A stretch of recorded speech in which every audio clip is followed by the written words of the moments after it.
coverage mula sa Wuhan, China.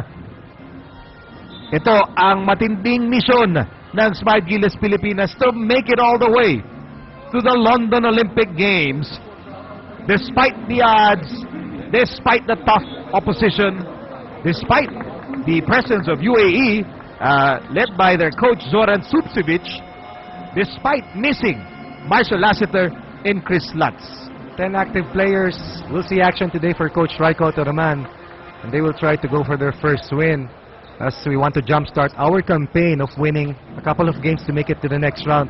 But tomorrow we will be facing China, but that comes next after we try and hurdle itong challenge at hamon itong UAE. Jimmy Alapag fires 3-point basket para dito sa kupunan ng Team Pilipinas. Kaya magandang senyalis yan. Yes, pinakamalaking kalamangan ng Team Pilipinas na susubok makuha ulit ang kampyonato, something that we have not done since 1986. Tagal-tagal na. Maganda nilalaro ni Asi tonight, and here's Jimmy. Jimmy joins JV Casio, Kelly Williams, Asi Taulava, and Mac Baracael, who started the game. Hindi pa binabalik dito si Marcos Dautet, who incurred an unsportsmanlike foul kanina in the opening period. Asi doing so well, boxing out, clearing the boards, playing defense. Itong UAE nagtapos sa pang-labing-6 na pwesto noong 2009. At ito na lamang kanilang pang-8 appearance dito sa FIBA Asia competitions. At umaasa ang Pilipinas na hindi lamang makalusot dito sa UAE ngayong unang araw, kundi makatawid palalim pa doon sa competition. Asi Taulava missing another point-blank shot. Naghabol ang UAE dito. Khalil Salem. Pinasa. Si Bani Hamad is now in the game for UAE. Babalik kay Khalil Salem. Lamang tayo 2012 sa mga unang bahagi ng second quarter. Salem challenging Asi. Rebound para kay JV Casio. Asi's presence underneath was enough to really intimidate yung penetration na ng red shirts. Asi Taulava still doing a good job defensively para dito sa Pilipinas. Kelly Williams trying to make a move. Ito magandang pagkakataon na makita, may Kelly Williams ka, and finally there's a legitimate power forward dito sa lineup ni Raiko Toraman. Lutz and Lassiter, if you're just joining us, we received the bad news right before the game. They have been declared ineligible to play so far, until they submit that document that proves that they have acquired Filipino citizenship when they were about 15 years old. Dapat before 16 po. So, ayan, nalaman po ng Smart Gilas yan just moments before the game. At kahit kami ni Coach Ronnie, we confirmed it with the members of the Gilas team that we are in touch with. Ayan, sabay-sabay po namin nalaman yung balita, and it's tough to start the tournament on that note, no? Yung ganyang may bubulaga, no? Na ganung balita. But Philippines playing well so far. Lamang tayo ng 8. And even you noticed that yung in terms of the body language, kahit nung shoot around kanina, hindi naman parang dismayado. Walang alinlangan tayo nakikita. Smart Gilas, no? Normally makikita mo, tama yung binanggit mo. Kuminsan yung body language, bahagyang may lungkot kang mapapansin. Subalit dito sa ating mga manlalaro, makikita mo talaga na buhay ang kanilang yung hops na matatawag natin. And although we had a shaky start, we were down at 4-0. Makita mo when we started to have that initial run, mas maganda yung execution natin on offense. We were using our quickness, and definitely still on the defensive end, we are defending solidly, not just as a team, but more importantly, yung individual coverages natin matitibay talaga. Si Dautit, binilig na ni Coach Raiko. Si Asi, quality minutes off the bench, will now take a rest. At kumawala si JV Casio. First 2 points for JV Casio here in the FIBA Asia Tournament. Hindi lamang dito, kundi na long while. Matagal-tagal natin siyang hindi nakita. Of course, he played early in the Jones Cup. Another layup para dito sa kupunan ng Pilipinas. Continue to attack the defense ng UAE. Okay, 10 puntos ang abante natin. Isang rare 3-point basket ang nanggaling dito sa United Arab Emirates. Lamang pa rin ng 7 ang Pilipinas. Doubt it. Cut by Kelly, nakuha ni Barakel. Barakel fires off the glass.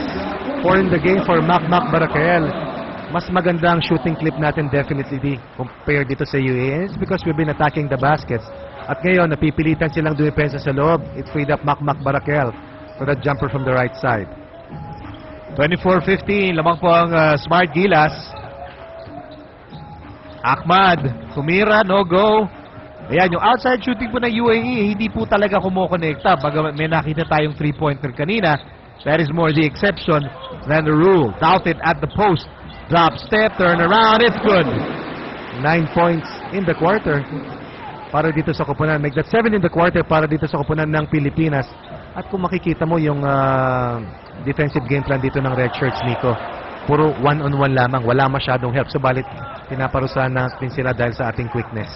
Good help defense. Kelly Williams. Williams sidestepping. Boy, basket is good. Nice. And Kelly doing it on both ends. Yes. Meron siyang block kanina. No?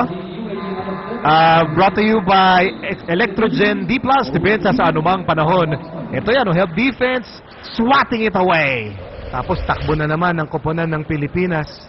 And we have outscored the squad of the Red Shirts here in the second quarter. Kung kaya't yung 5 puntos na kalamangan natin at the end of the first quarter at 17-12 ay lumobo na dito sa second quarter.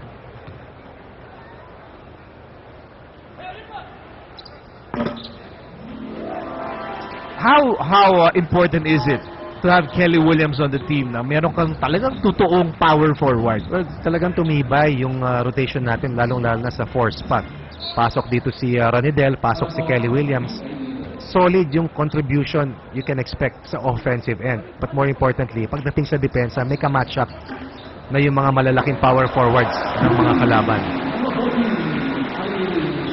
Ay, malaki pa yung nakaka 3-pointer, si Alatawi. Meron talaga siya niya. Nakita natin siya dito sa Manila nung Champions Cup. Ito yung nakaaway kanina ni Marcus Doughted. 2 3-point baskets in the quarter for UAE. At lahat ng kanilang puntos dito sa quarter na ito ay nanggaling from the 3-point line. Mark Baroka started the ball game para sa Smart Gilas. Wow, acrobatic move by Khalil Salem. But once again, Doughtit and Kelly Williams were there to be the last line defenders for Team Pilipinas. Kelly, binilig muna kay Baroka. 5 minutes remaining dito po sa first half. Baroka, hook pass. Oh, good touch pass. Doughtit to meet si Kelly. Sayang.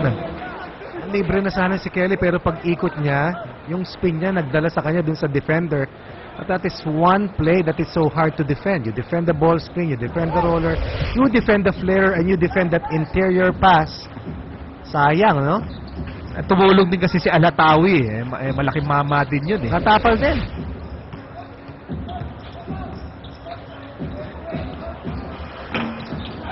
So another miss from the outside. Ito na si Jimmy Alapag. Jimmy, pinasa kay Marcos. Lots of time to shoot. Doubt it. Forced that one, pero pumasok pa rin. Nice touch off the glass. It took a while for us to be able to find the right reinforcement, but definitely itong si Marcus Doughtit has been really an answered prayer para dito sa ating Smart Gilas team. Mintis si Alatawi is Alapag to Baroka. Baroka, he always likes to attack. Ayun, touch pass. Kelly, Marcos will miss. Lamang po tayo, 31-18. Fast break opportunity naman na kumpleto ni number 8, Hussein Ahmed. At bihira tayo nagbibigay ng transition baskets dito sa koponan ng UAE. 6-8 in the quarter para dito sa Red Shirts. Abante pa rin ang Pilipinas. Now pass Jimmy to Doughtit. And that interior has been a problem defensively para dito sa UAE.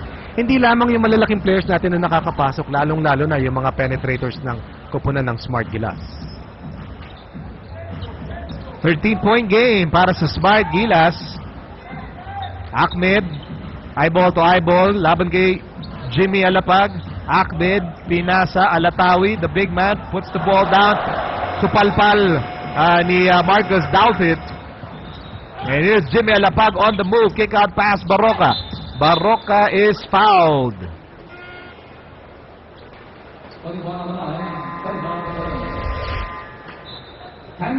This block of the game brought to you by Electrogen D Plus Depensa sa anumang panahon. Ito yung sinasabi natin, ang koponan ng Pilipinas patuloy na inaatake yung close-out defense ng UAE. Lamang pa rin ang Smart Gilas dito sa first half. We'll be back in a moment.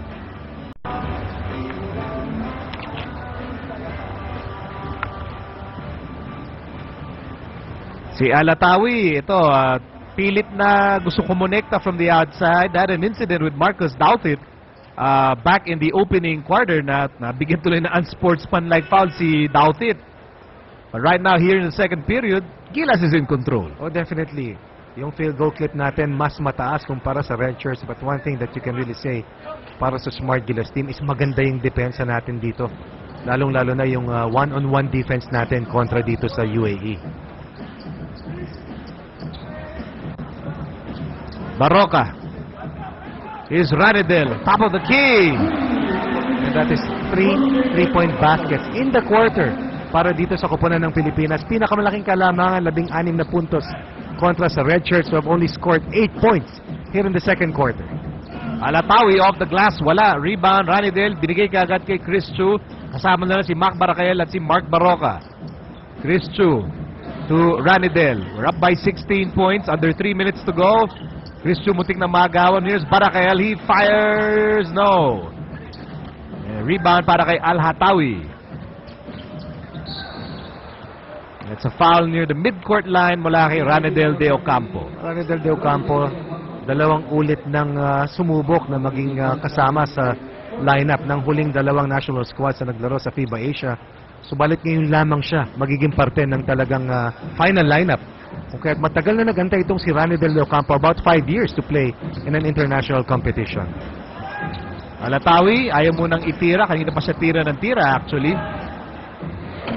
And a long try by Ahmad, hindi po pumasok. Here's Barroca.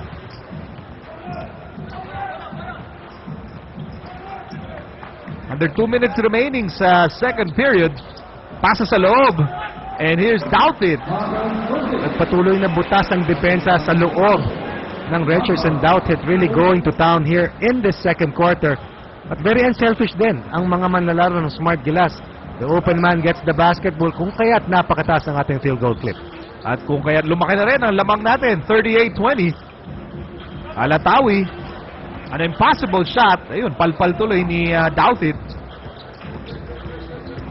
Christian nagmamadali. Here's Baracael, and the basket is good. May kasama pang foul. Once again, an offensive production coming off a defensive stop.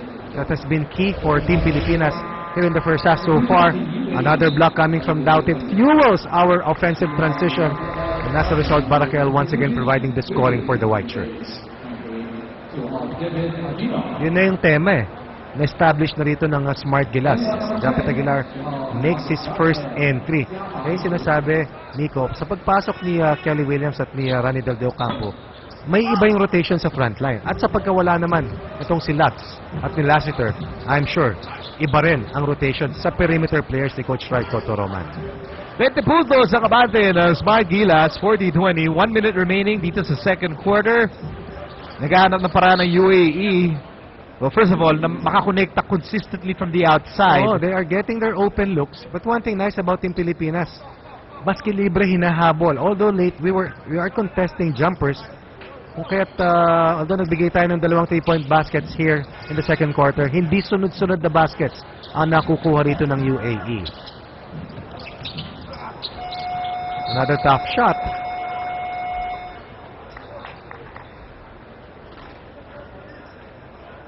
What's the call here? Well, naubos na yung shot clock, subalit mukhang possession would stay dito sa koponan ng Red Shirts ng UAE. I think nagtataka si Coach Raiko, bakit bola pa rin ng UAE?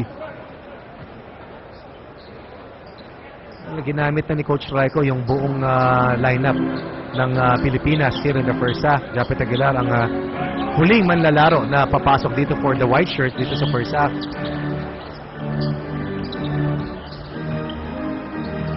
They go outside kay Abdallah. And hirap itong UAE basta sa loob. Kasi wala silang choice eh. They can't make their outside shots. They try to go inside. And naliligo naman sila ng palpal dun sa loob. Totoo. Dahil itong si Marcos or si Kelly, kung sino yung nasa loob, hindi talaga sila lalabas. Kung kaya dapat matining talaga yung individual defense ng Gilas team. 30 seconds remaining in what has been a Gilas first half. Not at all bothered so far by the absence of Marshall Lassiter and Chris Lutz. At ito, papakinggan po natin, tututukan natin itong huling huddle ni Coach Raiko bago matapos ang first half. Ang UAE naman, despite a good start ng opening quarter, lumamang pa yan, 5-0. Tama.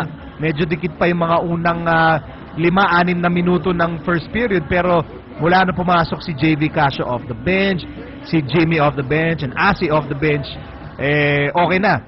Steady na yung laro natin. Marcos Doughtit was slapped with an unsportsmanlike foul in the first period, but looks like ito, back to focus na itong si Marcos. At pag binanggit mo ang salitang steady, what comes to mind, of course, is the name of Doughtit. Not only on offense, but more importantly, pagdating sa depensa, consistent scorer, and definitely a defensive menace para sa mga katunggali, lalong-lalo na pagdating dun sa shaded area. Well, Doughtit, hindi na po kaduda-duda yung kanyang relevance in the Smart Gilas program. Yep. Nang paulit-ulit. 8 points and a very good shooting clip. Most of those shots coming from the inside that continuing to pound against the defenders doon sa loob ng UAE. Must be a tough first half para kay Coach Zoran Zubcevic. At eto na mga hinete ng Team China na maglalaro sa ating susunod na laban kontra sa koponan ng Bahrain. Yun si Bob Donwall Jr. Of course, looking to push China once again to the top as Iran has been able to win the last 2 stagings of the FIBA Asia tournament. At yan ang dahilan din kung bakit kinuha ng China yung staging at pag-host na naman. At, Na naman. Pang ilan na ba yan? Pang-4 na beses sa huling 10 taon. 2001 sa Shanghai, 2003 sa Harbin, 2009 sa Tianjin, China. Kasi masakit yung sa Tianjin dahil pinahiya sila ng Iran eh. Tinambakan sila sa final. Iran played superb basketball. Ahmed Haddadi scored 19 points and grabbed 17 rebounds. Si Mati Cabrani, ang galing ng game na yun. Ang galing, 70-52 in that finals. At gusto nang buruhin ng China yung dominance ng Iran dito sa Asia in the last 3 to 4 years. Pabos sa mga oras dito sa second period. Ito, 21 na ang abante ng Smart Gilas. Alzabi, tumira, and still no go. Rebound, Japet Aguilar, who came off the bench.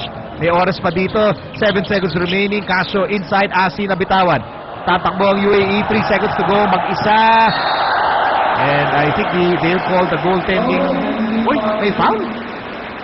Pero makikita mo dito yung effort ng Pilipinas. After turning the ball over, everybody sprinted down and that has been key dito sa ating kampanya laban sa UAE. Makita mo 3-1 na yan eh. I think it's just a goaltending violation. They will count that layup despite the protestation from Japet and the entire Gilas bench. Ayan, napapangiti si Jimmy because alam mo, komportable tayo dito, no? Iniwan po natin itong UAE in the second quarter. At lamang po tayo 41-20.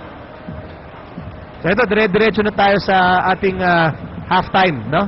Analysis. Magpapakita po tayo ng mga numero.